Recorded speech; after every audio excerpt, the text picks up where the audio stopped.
Chegamos, 23º episódio do nosso podcast Smells Like Futebol, hoje para falar muito a respeito de Libertadores, hein? Semana de Libertadores da América, jogos decisivos, oitavas de final, claro, a gente vai falar muito sobre essa competição, mas antes de mais nada, o Maurício já conta pra gente o que toca aí de fundo, Maurício, tudo bem? Tudo bem, Fábio? Tudo bem, Thiago? Tudo bem, Léo? Estamos chegando aqui com mais um episódio do Smells Like Futebol. Tudo bem, pessoal que está escutando a gente também aqui, né? Vamos falar um pouco sobre a Libertadores e para fazer assim a nossa cama, o nosso fundo musical, a gente está trazendo o segundo álbum da banda Skank. Aliás, que é o álbum que fez o Skank explodir, né? Eu acho que a gente não tem muita dúvida em relação a isso. Em 92, o Skank tinha lançado o disco Skank, né? O nome da banda. Tem algumas músicas conhecidas ali, etc. Mas quando eles lançaram Calango em 1994, o negócio explodiu, né? Calango tem músicas como Jack Tequila, Tiveiro, Beijo e a Reza, né? Tem A Cerca, que é uma música muito legal, que é A Cerca, para quem nunca escutou, para escutar aí, daqui a pouquinho vai tocar. Ela é a quinta música do disco, ela tem ali uma briga de duas pessoas, quem é o melhor de cada lado, como se fossem dois caipiras ali que estão disputando para ver quem é o melhor, né, em relação à cerca, né? Essa cerca anda mais para um lado, 1 metro para um lado ou 1 metro para o outro dentro daquele terreno. Não é aquelas brigas que a gente tem de vizinhos e acaba sendo meio anedótica a história, mas é uma história interessante. E também tem músicas como tipo Pacato Cidadão, Estivador, então quase todas as músicas foram hits nesse disco, né?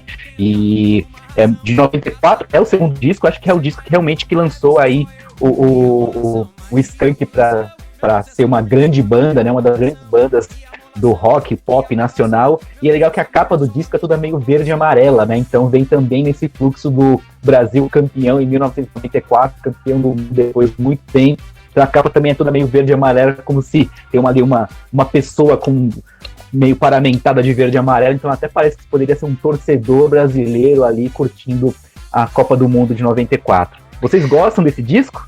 Eu gosto muito, cara. Eu gosto muito de Skank e acho o Calango um puta álbum. E Pacato Cidadão foi trilha da Próxima Vítima.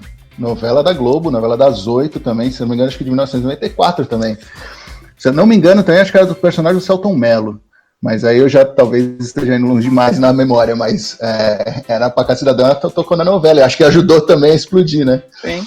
Aliás, teve uma... Nós já falamos sobre esse disco aqui, eu tinha, né? Aliás, eu tenho ainda, né? É o disco da Próxima Vítima. Em qual episódio a gente citou a Próxima Vítima e eu disse que eu tinha o disco aqui? Ah, não foi aqui, foi na Band News. Foi aqui.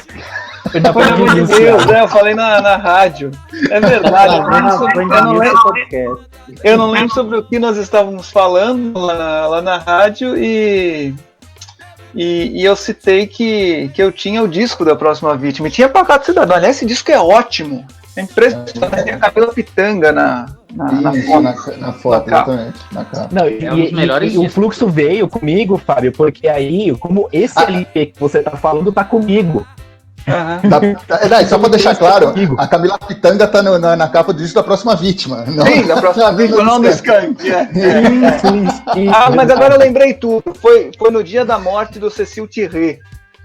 Nós na rádio lembramos, né, do Cecil Thierry, que era o assassino da Próxima Vítima. Né? E aí comentamos a respeito da Próxima Vítima. Uma coisa assim, eu não vou lembrar o nome do personagem agora. Lembramos da Próxima Vítima, aí eu puxei pela memória, disse que tinha o disco, e o Maurício me mandou uma mensagem no celular. Por isso que eu confundi. Eu estava escutando o Fábio na rádio naquele dia, aí quando eu cheguei em casa, eu fui buscar, pegar os EPs, só puxei ali, fiz uma fotinha e falei, olha aí, Fábio, o LP, a capa do... porque o disco é o LP, o vinil, tá, gente? É isso. E aí, porque esse LP, por um acaso, veio parar na minha casa, pelo menos eu tô fazendo a guarda aqui pro Thiago e pro Fábio desse LP, então tá sendo bem cuidado. E só uma correção, não era Aguinaldo, era Adalberto o personagem. Adalberto. O disco era o meu? O que você tirou foto? O disco que você tirou foto era o meu? Eu achei que tivesse igual. Não, Que sim. maravilha! Inclusive eu posso fazer a devolução, porque na verdade esse disco chegou por conta do Thiago, né? Porque ele tinha alguns LPs e acabou deixando comigo na minha casa.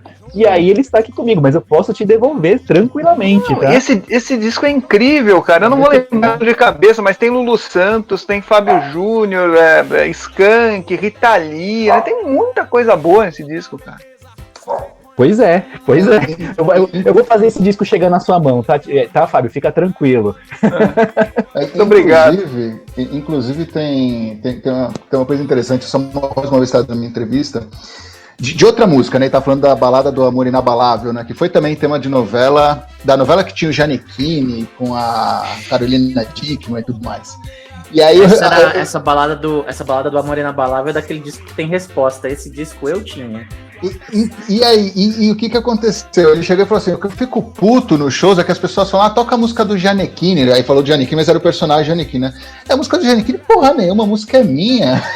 Que ele falou, tudo bem, é legal que ajuda a fazer sucesso, mas a música continua sendo minha. E aí ele falou que ficar nervoso quando as pessoas pediam a música do Gianecchini pra ele.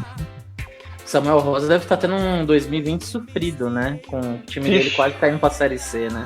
Mas só pra passar aqui pra vocês, Quem é Você, da Simone, Sereia, do Lulu Santos, Pacote da Skank, ótimo. Trilhas, do Guilherme Arantes, Happy Hour, do Eduardo Duzek, Aliás, do Djavan, Vítima, da Rita Lee e Roberto Carvalho, que era inclusive a música de abertura, né? Sim. Pareça um Menino, do Fábio Júnior, e aí tá Aleluia Me Baby, de Bad Girls, Catedral, da Zélia Duncan. Nossa, é mesmo, rapaz. Alguém que Olhe por Mim, do Calbi Peixoto, Lô Te Amo, Solo Atê, de Sérgio Endrigo, Estação São Paulo, Adriana Ribeiro, e uma última música aqui, Lucevan Lestel, do Fernando Portari. A trilha nacional peronomútil, né? O clipe dessa catedral aí da Zélia Duncan vivia no top 20 da MTV nos anos 90, né? Que era aquele clipe na piscina, do pessoal gravado por baixo da piscina. E a gente vai ter colocado como trilha de hoje, então, o disco da Próxima Vítima, né? A gente já mais falou da Próxima Vítima do que do Skank. Mas voltando então ao Skank, o Maurício tem razão, esse disco foi o disco que impulsionou o Skank para o cenário nacional, obviamente, e fez muito sucesso. Mas o disco seguinte, o Samba Poconé, fez muito mais sucesso, né? O disco tinha Garota Nacional e tal. Mas eu prefiro o Calango, mas disparado. Também. Mas será que o Samba Poconé vendeu mais? É uma pergunta, hein? Vamos descobrir isso durante a nossa gravação aqui. O quê? Qual foi a pergunta? Eu caí por alguns instantes, não ouvi. Não, será que o Samba Poconé vendeu mais que o Calango? Eu acho que vendeu, hein? Teve aquele clipe, né, com a Paloma Duarte. Pô, Garota Nacional né? Estourou completamente, né? Eu acho que vendeu, cara. Pois é.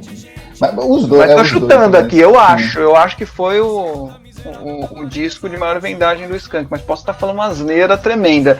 Mas prefiro o Calango. Tomara que eu esteja errado, inclusive, então. Eu não sei se todos vocês já tiveram a oportunidade de assistir um show do Skank, né? É incrível como você canta todas da primeira à última, sem necessariamente ser um grande fã, porque os caras têm tanto hit, né? O Skank, acho que nas bandas que tem uma quantidade de hits, é incrível, né? O número de músicas que tocou em rádio e explodiu. Eu acho algo incrível, cara. Você canta, sei lá, 15, 16, 17 músicas sem precisar ser necessariamente um fã da banda. Que é um problema depois dos últimos anos, né, do Skank, porque eles acabaram nos shows deles, nos discos, sempre revisitando esses grandes sucessos e não lançando muitas novidades, né? Sim, isso é verdade. Uma pesquisinha rápida aqui, o Calango vendeu 1.250.000 cópias, Samba Poconé 2 milhões de cópias. Ok. Quase o dobro, é verdade. Rapaz. Aí tem partida de futebol também, né? Tem partida de futebol no Samba Poconé que também estourou. E esse partida de futebol tem aquele clipe que eles estão metade com camisa do Atlético Mineiro, metade com a camisa do Cruzeiro. Eu já assisti a alguns shows do Skank, né? Eu acho o show fantástico. Show nível banda grande internacional, assim. São muito bons realmente. E em determinados shows eles fazem uma cover de Really Got Me, que é fantástica. Nos shows que eu fui não fizeram. Não, uma pena, vai ficar fantástico. Bom, eu vi o Skank no Rock in Rio. Eu achei que o show foi um pouquinho morno, que foi uma das primeiras bandas a tocar. O show foi um pouquinho morno, mas ok. É Skank. Eu acho que o último que eu vi acho que foi no Circuito Banco do Brasil, que até teve Kings of Leon no mesmo dia. E Paramore, uma coisa assim. Paramore eu nem sei direito o que é, mas Kings of Leon e Skank eu fui assistir. Não, Paramore tem umas musiquinhas legais. Mas já é mais... Não é ruim, o show não é ruim. Isso, mas eu não conhecia nada, exatamente. Quanto tempo já tem de programa aí? Um monte. Bom, temos 40 minutos de disco, nós já estamos no Beijo e a Reza, que é a quarta música. Gente, vamos lá então falar a respeito de Libertadores. Oitavas de final de Libertadores, hein? Vamos para os confrontos. Guarani do Paraguai e Grêmio, LDU e Santos, Racing e Flamengo, Internacional e Boca Juniors. O Inter, hein? Que coisa. Vem descendo a ladeira. Independiente Del Valle, Nacional do Uruguai, Atlético Paranaense e River Plate, Delfim e Palmeiras, Libertad e Jorge Wilstermann. Na verdade, são 6 jogos que envolvem times do Brasil e apenas 2 não, né? Independiente Del Valle e Nacional, e o confronto, disparadamente, o confronto mais fraco dessas oitavas de final, pelo menos na minha opinião, Libertad e Jorge Wilstermann. E outro detalhe bem curioso, os dois times têm escudos muito parecidos, né? E não é um escudo tradicional. Você que não teve oportunidade de ver e não tem na cabeça agora, depois dá uma procurada aí nos dois distintivos, do Libertad e do Jorge Wilstermann. São muito parecidos, têm o mesmo conceito. Eu acho muito legal o nome Jorge Wilstermann. Né? Jorge Wilstermann. Pra quem você torce? Eu torço por Jorge Wilstermann. Eles falam agora Jorge Wilstermann. É o primeiro aviador boliviano, o primeiro membro. Mas é uma coisa meio Top Gun, né? Também. Por isso que é assim o distintivo, então, né? O negócio lembra é como se, o Jorge Wilstermann é mais ou menos como se a gente tivesse um clube no Brasil chamado Santos Dumont. E com as no escudo. E o Delfim é mais ou menos como se tivesse um time do Brasil chamado Golfinho, né? Golfinho, Isso. Eu acho que a gente tá descambando, gente. Vamos voltar pro futebol. Mas tem até um golfinho no distintivo. Sim, gente, sim, aí? A gente entendeu. Entendeu, Fábio. Gente, quem quer começar aí? Qual brasileiro vai ter mais facilidade? Qual vai ter mais dificuldade? E aí, como é que fica? Olha, no geral, eu acho engraçado que quando aconteceu o sorteio, você podia ter uma visão. E hoje, com certeza, do que poderia acontecer na Libertadores, hoje, com certeza, a gente tem uma que deve ter mudado muito, né? Pelo menos a minha mudou completamente. O que eu imagino que vai acontecer nessas oitavas de final e o caminho ao longo até a final no Maracanã, em janeiro. Quando aconteceu o sorteio, eu cheguei até a comentar com vocês, né, fora do ar, que o Palmeiras seria o time mais cobrado se não chegasse nas semifinais, porque caiu num chaveamento teoricamente mais fácil, e eu achava que tinha chance de ser eliminado pelo Delfim. Hoje, eu acho que jogando o que tá jogando agora, com um técnico novo, só um milagre eu acho que faz o Palmeiras cair pro Delfim. Era o Lucha, né? Ainda, né? Quando teve o sorteio, ainda era o Lucha. Era o Luxemburgo. Aliás, não era nem o Luxemburgo. Foi o hiato que o Palmeiras ficou procurando um técnico. O Palmeiras não tinha técnico quando teve o sorteio. Hoje eu diria assim, é terrível, né? Eu mesmo critico muito os comentaristas que fazem isso de falar é bênção de Deus de ter caído com o Guarani do Paraguai, né? Que nem o dirigente do Corinthians já falou. Mas, pra mim, o Palmeiras já tá na semifinal. Se não chegar na semifinal, é uma hecatombe, assim. O Palmeiras tem um time muito melhor, um técnico muito melhor do que o Delfim. E se passar do Delfim, que deve passar, pega justamente Libertad e Jorge Wilstermann, que a gente estava comentando agora. Eu concordo com o Fábio, é o confronto mais fraco mesmo. Sobre os outros brasileiros, eu achava, quando aconteceu o sorteio, que Inter e Boca seria um confronto equilibrado, porque o Boca estava em baixa na época e o Inter estava muito bem com o Kudê. Hoje, eu acredito, assim, se não acontecer isso, a torcida do Inter vai ter o direito de xingar a gente, né? Mas eu acho que o Boca Juniors passa o trator em cima do Inter do Abel Braga. E o confronto entre Flamengo e Racing, quando aconteceu o sorteio, ambos estavam... O Flamengo com aquela instabilidade, toma uma goleada, joga muito bem no jogo seguinte, toma uma goleada, joga muito bem no jogo seguinte, né? E o Racing estava sem jogar na época, o Campeonato Argentino não tinha começado ainda. Hoje, o Flamengo está começando um trabalho com o Rogério e o Racing está numa crise profunda, porque o Campeonato Argentino mudou de formato esse ano por causa da pandemia. Então, eles fizeram meio que um torneio tampão para os clubes não ficarem sem jogar quase um ano. O Campeonato Argentino, que era pontos corridos, essa temporada eles fizeram em grupos de 4. É um regulamento extremamente complexo, mas resumidamente são grupos de 4 equipes, cada uma. O Racing, por ser um dos grandes da Argentina, é o cabeça de chave, mas perdeu todos os jogos até agora. Vai fazer 6 jogos nessa primeira fase do Campeonato Argentino, já rolaram 4 rodadas e perdeu os 4. O diretor de futebol pediu demissão esse final de semana. Ele era meio que o Raí, assim, sustentando o Fernando Diniz. O diretor de futebol sustentava o BKSS, que estava sofrendo muitas críticas. Então, uma hora ele ficou de saco cheio e pediu demissão, que não queria mais aguentar a pressão em cima do técnico, que ele que tinha contratado, ele que sustentava ali no cargo. Então, o Racing vai jogar com o Flamengo sem ter diretor de futebol e com todo mundo querendo a demissão do técnico por ter perdido todos os jogos da primeira fase do Campeonato Argentino até aqui. Até revisar aqui, que o Racing perdeu para Atlético Tucumã, União de Santa Fé, que na Sul-Americana vai jogar com o Bahia, e perdeu o Arsenal de Sarandi. Então já está eliminado, porque pode chegar a 6 pontos, só classificam os 2 primeiros, e o segundo colocado tem 7 pontos, então não vai alcançar a União de Santa Fé. O Racing já está eliminado logo na primeira fase do Campeonato Argentino, vai numa profunda crise jogar contra o Flamengo. O cenário mudou completamente, né? O que eu apostava quando rolou o sorteio, já aposto completamente contrário agora. Mas não dá, né? Muda muito mesmo, né? E o Racing até fez uma primeira fase boa, né, cara? Terminou com 15 pontos, mas terminou em segundo porque o Nacional também fez 15 pontos, então foi nos critérios de desempate. Tudo bem que talvez não mudasse, quer dizer, enfrentar o Flamengo é sempre ruim, né? Mas ia pegar ainda Independente Del Valle também, na fase que tá, também não entraria como favorito, né? Outro confronto que tem de brasileiros é o Santos e a LDU. Quando rolou o sorteio, a LDU não estava tão bem. Hoje a LDU lidera o campeonato equatoriano, venceu, vamos conferir a informação aqui. Venceu quantos dos últimos 5 jogos? Venceu 3 dos últimos 5 jogos a LDU, 3 vitórias seguidas. E o Santos hoje acabou de empichar o seu presidente, né?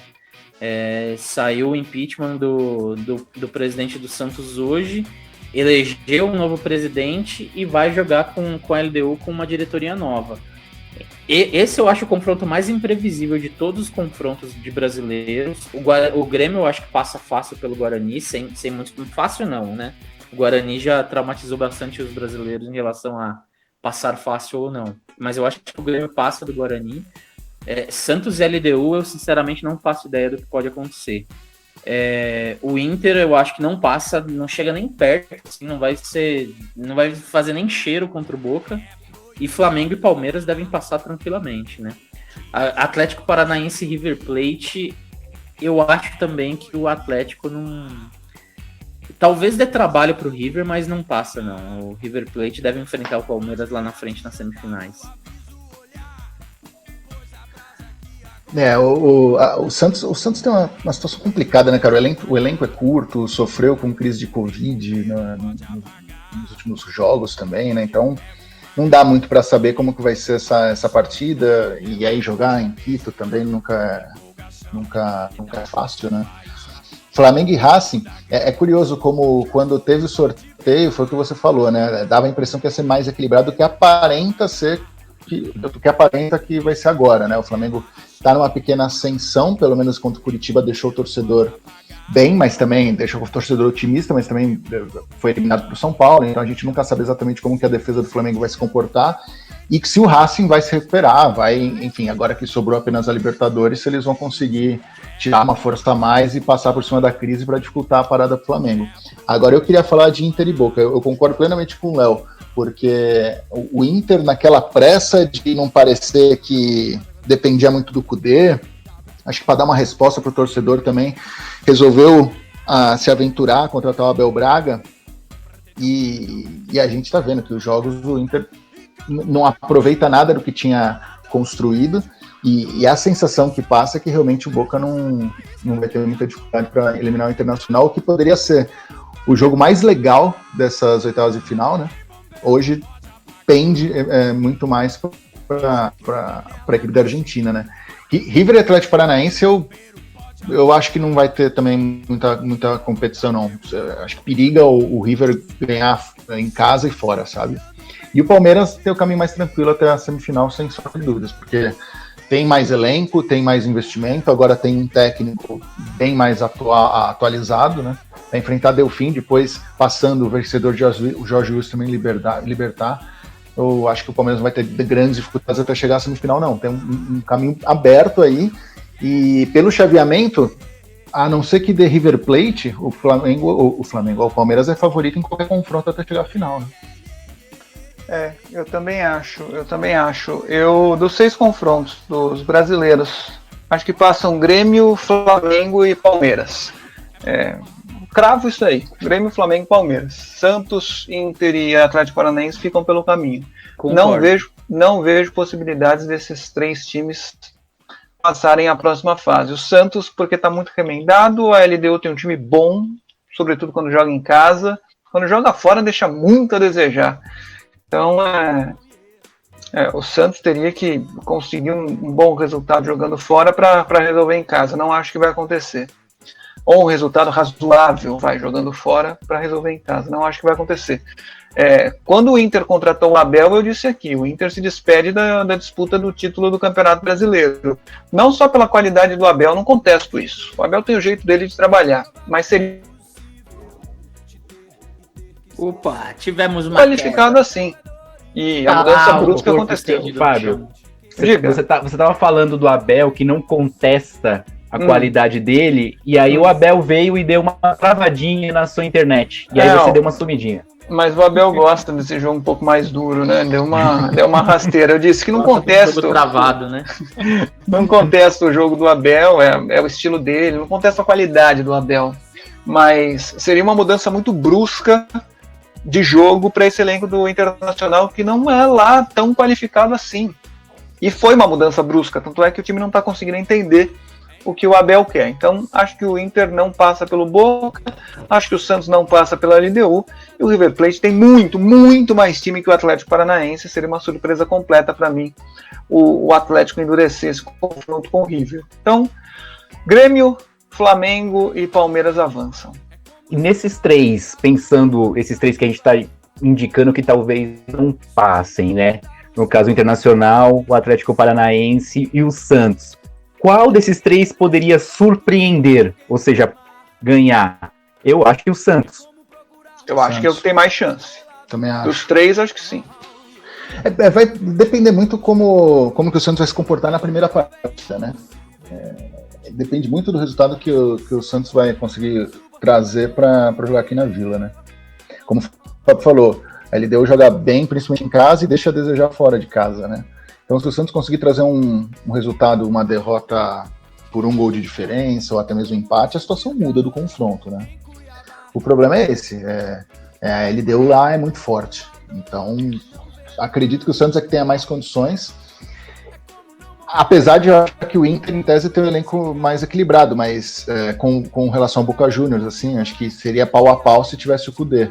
Mas como o Fábio falou, a Abel chegou e a equipe caiu muito de produção. E aí a gente nota também como o trabalho que o Kudê vinha fazendo, como era bem feito, né?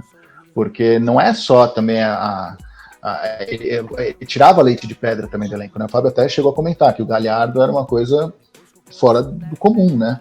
Ele era o artilheiro do campeonato e o líder de assistências do campeonato. Então, uma hora isso ia também diminuir, né, a frequência, ia parar de funcionar. E com a saída do técnico, a chegada do Abel mudou completamente a forma do time jogar. O time não vem se encontrar. E também, não discuto a qualidade do Abel, mas eu acho que ele não tem se atualizado muito. Então, isso favorece também as equipes onde ele trabalha não consigam jogar um futebol que é esperado nos dias de hoje, né? Então, realmente, e uma coisa interessante desses brasileiros, que o Santos é o que tem mais, desses que ele vai achar que saiu, o Santos acho que tem mais condições de passar. Entendi. E uma coisa interessante também, a gente olhando a tabela, é porque os brasileiros que estão aí participando das oitavas de final da Libertadores são todos que têm ali, ou passaram recentemente por uma instabilidade política, ou de troca de técnico, ou etc., ou estão numa fase ruim no Campeonato Brasileiro, né? Então tem essa perspectiva também. Não tem nenhum time que tá... Claro, tem o Flamengo, que tem um super time, que tá agora, nesse momento, em primeiro colocado no Brasileiro, pelo menos nesse momento agora que a gente tá gravando, mas, né? O único que não se enquadra nisso, talvez, que esteja em ascensão, é o Grêmio, né? Tá com o mesmo treinador há 4 anos, começou o Brasileiro muito mal, mas tá em ascensão aí. Se vencer, estamos gravando agora, nesse momento, dia 22 de novembro, 8h50, Corinthians e Grêmio 0-0. Se o Grêmio vencer, encosta ali, empata com o Inter na última vaga do G4, né, para a fase de grupos da Libertadores. Mas já entraria na zona de classificação da Libertadores, mesmo que fosse a fase preliminar, né? E mas o Grêmio teve uma sequência, ele tem uma sequência de vitórias incrível, né? 1, 2, 3, 4, 5, 6, 7, 8 vitórias seguidas, e agora tá jogando Corinthians, e vai jogar com o Guarani, né? Mas também é uma sequência que todo treinador quer também, né? Porque Atlético Paranaense, Juventude, Bragantino, Juventude, Fluminense, Cuiabá, Ceará e Cuiabá. Claro, é normal tropeçar em alguma dessas partidas. Você jogou com o Fluminense também, que está lá em cima do campeonato, o Ceará engrossa como engrossou para o Atlético Mineiro hoje, mas é uma sequência também que favorece uma pilha de vitórias, né? Então o Grêmio, acho que fez o certo, venceu e levantou o moral do time no momento certo, mas também uma sequência que veio bem a calhar, né? Tem uma curiosidade sobre os adversários dos times brasileiros que eu tava olhando agora antes da gente gravar. Dos 6 adversários dos brasileiros, só o River tá indo para jogar a Libertadores nesse meio de semana, vindo de uma vitória. Nesse momento que a gente fala agora, o Delfim tá jogando com o Emelec, tá no intervalo do jogo e tá ganhando 2-1. Mas o jogo não acabou ainda. Então, de todos o que sabemos que tá indo pro meio de semana jogar vindo de vitória, né? É o River Plate, que vem de 3 vitórias seguidas. Mas tem sempre aquela coisa, que time brasileiro faz isso e o resto da América do Sul também faz, que é você guardar, poupar o time e priorizar a Libertadores, né? O Boca, por exemplo, tá vindo de 2 derrotas seguidas. Perdeu pro Lanús e pro... Vamos relembrar aqui, porque minha memória não é boa. Perdeu pro Lanús e pro Tajeres. Perdeu pro Lanús e pro Tajeres. Esse fim de semana perdeu pro Lanús. No fim de semana passado pro Tajeres. Então, o único que vem de vitória... Quase um São Paulo, hein? Quase um São Paulo, Ou você pode olhar pro lado contrário, né? Você vê como esses times eliminaram o São Paulo, porque eles estão bem. Uma cutucadinha, né? Aquela pequena cutucada. O Delfim é o 6º no Equatorianão, né? Sim, o Delfim é o 6º. Equatorianão. É o Leninzão. É até difícil. É difícil falar Equatorianão. É o Leninzão, em homenagem ao presidente Lenin Moreno. Pode ser o Morenão, né? Pode ser o Morenão também. Morenão, que é nome de estádio aqui no Brasil, sim, né? Lá em Campo Grande. Em Campo Grande, não é Morenão? Ah, é verdade, é em Campo Grande. Em São José do Rio Preto é o Teixeirão. Exato. E o Teixeira. O Delfim, ele tá vencendo agora o Emelec, mas antes disso também ele vinha de várias derrotas seguidas. Então, nenhum dos adversários brasileiros, com exceção do River Plate, está numa grande fase no seu campeonato nacional. A LDU lidera, mas também não vem de vitória. Eu apostaria nisso. Estão focando na Libertadores, né? A prioridade agora é a Libertadores, assim como os times brasileiros também fazem isso. Aqui, ó, Estádio Universitário Pedro Pedrocian. Em Campo Grande, um morenão. Por quê? Será que o Pedro Pedrocian era um morenão? Era um moreno alto? Um bonito sexual, né? Quem sabe? Será que não? Gente, inspirou a música? O que será? Talvez eu seja a solução do seu problema. Enfim, chega disso. É a música que a gente tá escutando agora, é a 8ª música. O pessoal já até assustou, né? 8ª música, Chega Disco, do Skank. Já rolou Te Ver e a próxima é Sun e a gente já vai encaminhando pro final, hein? E essa música Sun, eu fui num show do Skank que eles tocaram o Calango, né? O show era tocar todas as músicas do Calango por aniversário de X anos do lançamento. Acho que foi eles até lançaram um disco de comemoração de 15 anos de lançamento do Calango. 15 ou 25? Porque eu acho que não, foi de 2000 e tralalá que eu fui. Mas enfim. Tá. E eles comentaram, o Samuel Rosa comentou que era a primeira vez que eles tocavam, era nessa sequência de shows que eles tocavam pela primeira vez Sun ao vivo. Eles nunca tinham tocado em nenhum show, a não ser nessa mini turnê que eles fizeram em comemoração aos X anos do Calango, né? Que era da primeira e última música. Eles tocaram na ordem da música. Não, o disco que eles lançaram em comemoração ao Calango, que tinha até umas faixas extras, era a comemoração de 15 anos, que foi um disco de 2010. Mas esse show poderia ser uma outra comemoração e fizeram uma sequência inteira. Não, pode ser. Maurício falou que era a solução dos seus problemas pro Fábio. Não. Você ia trazer a história do porquê o Morenão.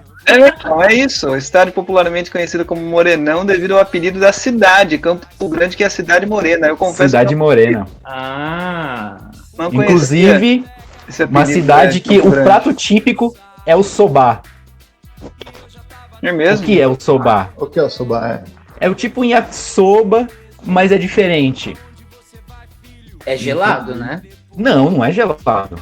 Gente, o Mato Grosso é muito quente. Como é que o prato típico é uma coisa tão quente assim? Mato Grosso do Sul. Sim, eles se ofendem, né?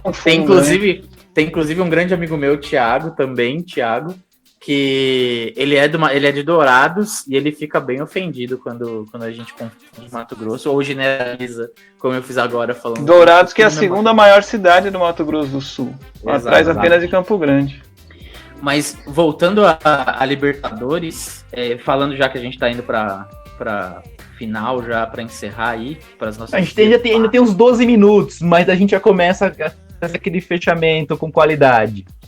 De todos os confrontos, dos 8 já, não pensando só nos clubes brasileiros, dos 8 confrontos, eu acho que os mais indefinidos, mais difíceis de se prever quem que passa, é justamente os confrontos que não tem brasileiros. Porque é Nacional e Independiente Del Valle. O Independiente Del Valle tá numa irregularidade, engraçado, né? Como o Independiente Del Valle e Flamengo parece que jogam espelhados, né? Nos últimos anos. O ano passado, um venceu a Sul-Americana, o outro venceu a Libertadores. Esse ano, cada um goleou quando mandou o confronto na sua casa, né? E o Independiente Del Valle, nessa irregularidade, joga contra o Nacional, que teve uma campanha muito boa na primeira fase, estava num grupo difícil contra o Racing e terminou em primeiro. Eu não apostaria quem passa, mas acho que tem um ligeiro favoritismo do Del Valle. E o último confronto, que é o mais fraco dos 8, Libertad e Jorge Wilstermann, é impossível de prever, porque o Libertad não está em boa fase no Campeonato Paraguaio. É mais um estrangeiro que vem para a Libertadores com várias derrotas seguidas, vem para essa oitava de final com várias derrotas seguidas no Campeonato Nacional que joga. E o Jorge Wilstermann, simplesmente não temos o que falar, porque o Campeonato Boliviano não voltou ainda. Não só por causa da pandemia, mas também por causa dos confrontos políticos lá que a Bolívia passou esse ano. Então o Campeonato Boliviano não voltou desde que teve a paralisação no começo da pandemia. O Jorge Wilstermann nessa temporada só jogou a Libertadores. Fez uma boa primeira fase, terminou em primeiro, surpreendeu. Era do grupo do Atlético Paranaense, terminou em primeiro lugar. Com o Colo-Colo ainda no grupo, ainda terminou na liderança. Mas desde então não jogou mais. Então não dá para saber quem passa nesse confronto entre Libertad e Jorge Wilstermann. Confronto dos aviadores. E se o Delfim tá em sexto no Equatorianão, o Independiente tá em 13º. Exato. Se há alguém que a gente pode dizer que está priorizando a Libertadores nessa temporada, é o Del Valle. Por isso que eu acho que tem que demitir na sua o Miguel teoria. Ramírez. Pensando na sua teoria, Léo, só para poder fazer a passagem, viu, Fábio? Pensando na sua teoria de que o Flamengo e o Independiente Del Valle jogam espelhados, como vocês cravaram que o Flamengo vai passar pelo Racing, então o Independiente Del Valle vai passar do Nacional. Ou a sua teoria cairá por terra? Ou eles podem jogar espelhados e o Nacional passa, né? O Independiente Del Valle é eliminado, o Flamengo passa. Um perde, outro ganha. É isso que tem rolado. Então, talvez, se eu tiver certo, o Nacional pode passar. Aliás, a teoria que não existe. A teoria que a gente adapta de acordo com o contexto. Mas desses confrontos, que interessante. Se tivesse um para assistir quando saiu o sorteio, pode assistir um jogo desses aí. Eu escolheria Inter e Boca. Mas agora, com a situação do Inter, o Cudê saiu, o Abel entrou, o time não tem desempenhado bem. O jogo que eu não quero perder é Racing e Flamengo. Olha, pela situação do Racing, eu diria que o Racing tá passando pelo que o Inter tá passando. É uma crise muito semelhante, assim, tá muito mal nas últimas rodadas do seu campeonato. Se fosse para escolher um de todos os confrontos para ver, na época do sorteio eu concordo. Na época do sorteio, na verdade, eu queria ver Racing e Flamengo. Um pouquinho mais do que Inter e Boca. Mas hoje eu diria que os confrontos que eu quero ver são LDU e Santos e Nacional Independente Del Valle, principalmente Nacional Independente Del Valle. Se não fosse esse pay-per-view dos infernos da Comebol, né, que agora a gente não consegue mais ver jogo nenhum de Libertadores Sul-Americana, principalmente a Sul-Americana, mas se fosse passar no Sport TV, como sempre foi na última década, eu escolheria para ver Independente Del Valle e Nacional do Uruguai. Mas aí o problema não é do pay-per-view da Comebol, o problema é de quem não comprou. Estão dando até uma possibilidade. Mas você vê a paixão pelo futebol sul-americano desse rapaz, né? Nossa! Rapaz, eu não vejo peso de camisa. Eu gosto de ver futebol em geral.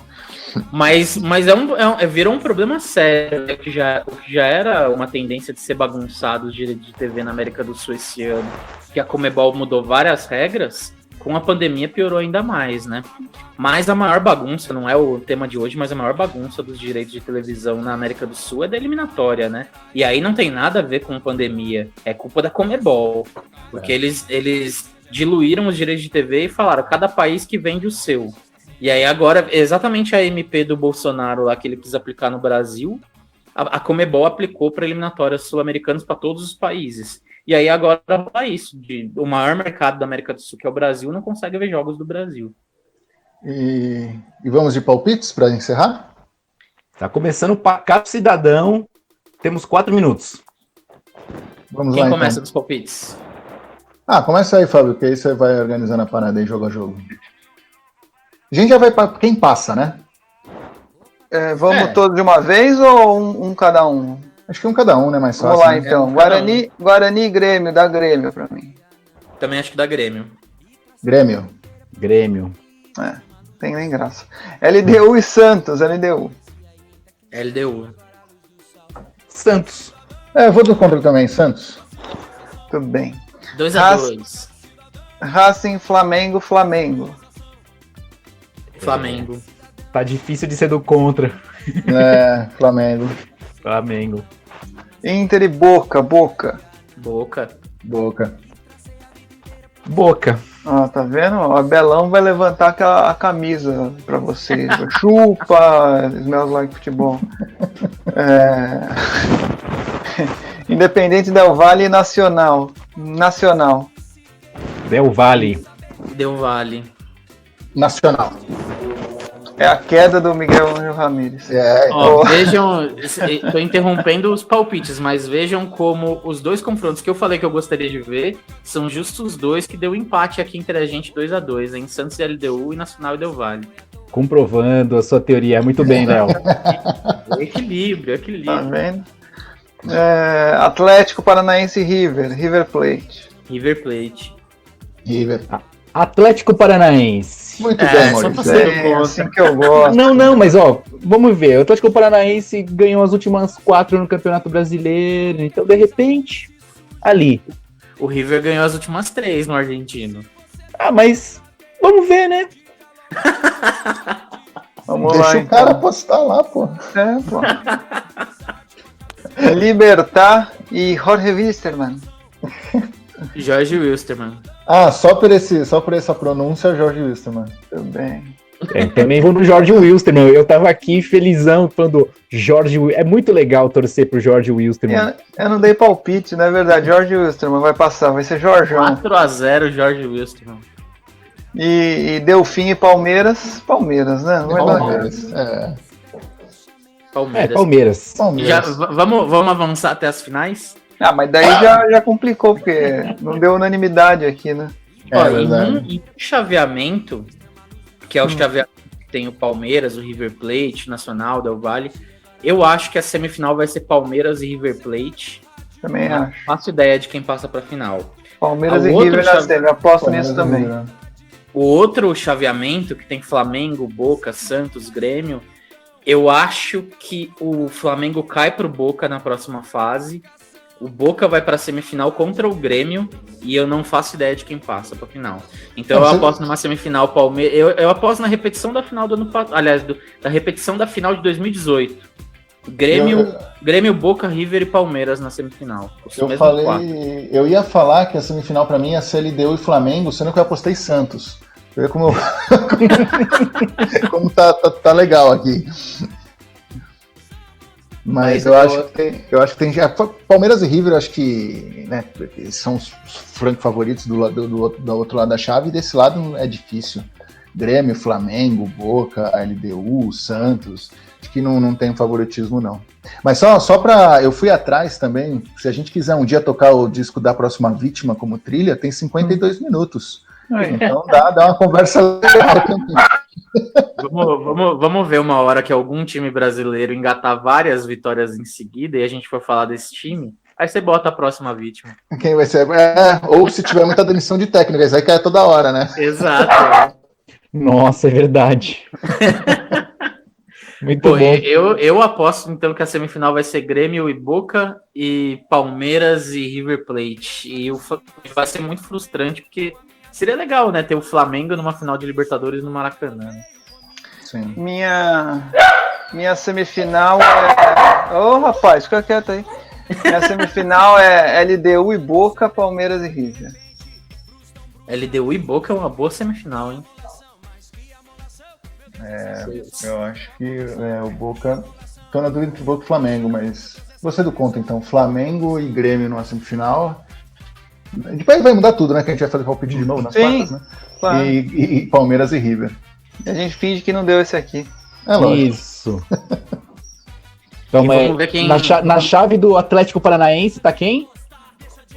Atlético Paranaense joga contra o River Plate. O vencedor desse jogo pega Nacional ou o Independente Del Valle. E o vencedor desse nas quartas pega Palmeiras ou Jorge Wilstermann. Vai ser Atlético Paranaense e Palmeiras numa semi, ok. E Flamengo e Santos na outra, né? E aí vira o Brasileirão. Exatamente, Flamengo e Santos na outra e pronto. Ou seja, pelo Maurício, não temos mais jogos no resto da América do Sul, só no Brasil, na Libertadores, a partir das semifinais, né? Vai ser melhor até pra pandemia. Vai dar pra fazer a bolha e tal. É verdade, gente, já acabamos o disco, já estamos em amolação, é o que eu tô fazendo aqui com vocês. Uma amolação, só torcendo pros brasileiros. Mas é isso, gente. É isso, sempre bom. Tudo bem, mais um bom papo, é isso daí. Bom, daqui a pouco a gente esquece esses palpites e começa do zero de novo. Valeu, gente. Falou, um abraço. Vai calar nossa boca, né? Valeu.